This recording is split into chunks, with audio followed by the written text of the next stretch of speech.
প্রশান্ত মহাসাগরের হাওয়ায় মিশল ভারতীয় আধ্যাত্মবাদের সুবাস। সিয়াটেল শহরে প্রতিষ্ঠিত হল মার্কিন যুক্তরাষ্ট্রের স্বামী বিবেকানন্দের প্রথম পূর্ণাবয়ব মূর্তি। যে শহরকে বিশ্বচেনে প্রযুক্তি আর আধুনিকতার প্রাণকেন্দ্র হিসেবে, সেখানেই স্বামীজির ব্রোঞ্জের মূর্তি উদ্বোধন করলেন শহরের মেয়র কেটি উইলসন এবং ভারতের কনসাল জেনারেল প্রকাশ গুপ্ত। এই প্রতিকৃতি যেন বিদেশের মাটিতে দণ্ডায়মান ভারতবর্ষের এক চিরন্তন স্পর্ধা। গত 11 এপ্রিল সিয়াটেলের রিচমন্ড হাইল্যান্ডস পার্কে স্বামী বিবেকানন্দের পূর্ণাবয়ব মূর্তির আবরণ উন্মোচন হয়। শঙ্খধ্বনি আর বৈদিক মন্ত্রোচ্চারণে অনুষ্ঠানস্থলে ছিল তীর্থস্থানের আবহ। 10 ফুটেরও বেশি উচ্চতার এই ব্রোঞ্জ মূর্তিটি এক কথায় অনবদ্য শিল্প নিদর্শন। শিল্পের নিপুণ ছোঁয়ায় জীবন্ত হয়ে উঠেছে স্বামীজির সেই তেজস্বী ভঙ্গি, মাথায় পাগড়ি এবং দু চোখে সেই বিশ্বজয়ী দৃষ্টি। মূর্তির উত্তরীয়র প্রতিটি ভাঁজ থেকে শুরু করে তার দৃপ্ত অভিব্যক্তি এত নিখুঁত যে মনে হয় এই বুঝি তিনি বলে উঠবেন তার সেই অমোঘ বাণী। ভারতের খ্যাতনামা ভাস্করের হাতে গড়া এই মূর্তি এখন ওয়াশিংটন স্টেট সহ গোটা মার্কিন যুক্তরাষ্ট্রের এক নতুন আধ্যাত্মিক তীর্থস্থল।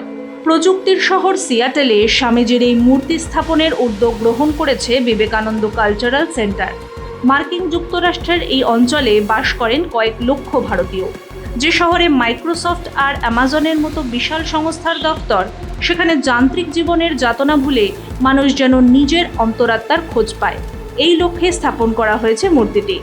স্বামীজির এই উপস্থিতি আসলে প্রাচ্য ও পাশ্চাত্যের সেতুবন্ধন। স্থানীয় প্রশাসনও এই উদ্যোগে সানন্দে সায় দিয়েছে, কারণ স্বামীজি শুধু সন্ন্যাসী নন, তিনি বিশ্বভ্রাতৃত্বের মূর্ত প্রতীক। আমেরিকার সঙ্গে স্বামীজির সম্পর্ক এক আশ্চর্য ইতিহাস।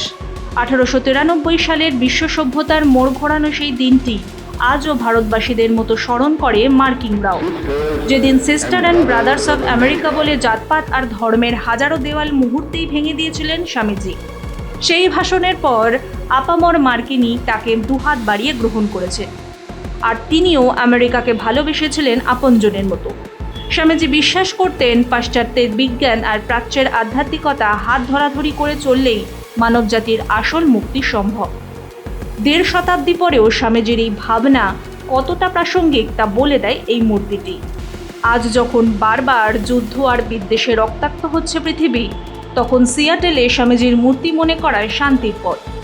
ভারত আজ যখন বিশ্বগুরু হওয়ার পথে পা বাড়িয়েছে, তখন বিবেকানন্দের এই আদর্শই আমাদের দিশারি। স্বামীজি বারবার বলেছিলেন, সব শক্তির আধার তোমরাই। সিয়াটেলের মাটিতে দাঁড়িয়ে থাকা বীর সন্ন্যাসী আমাদের মনে করিয়ে দেন, ভারতবর্ষ কেবল একটি ভূখণ্ড নয়, ভারতবর্ষ একটি চিরন্তন ভাবনা, যা আজও গোটা বিশ্বের আলোকবর্তিকা। বিবেকানন্দের এই জয়গান অনুরণিত হোক প্রতিটি হৃদয়ে। প্রতিবেদনটি ভালো লাগলে লাইক ও শেয়ার করুন। মার্কিন যুক্তরাষ্ট্রের মাটিতে স্বামীজির এই মূর্তি দেখে আপনি কতটা গর্বিত জানান কমেন্ট করে। সত্য ও শেকড়ের সন্ধানে সাবস্ক্রাইব করুন আমাদের চ্যানেল। ব্যুরো রিপোর্ট, মাধ্যম।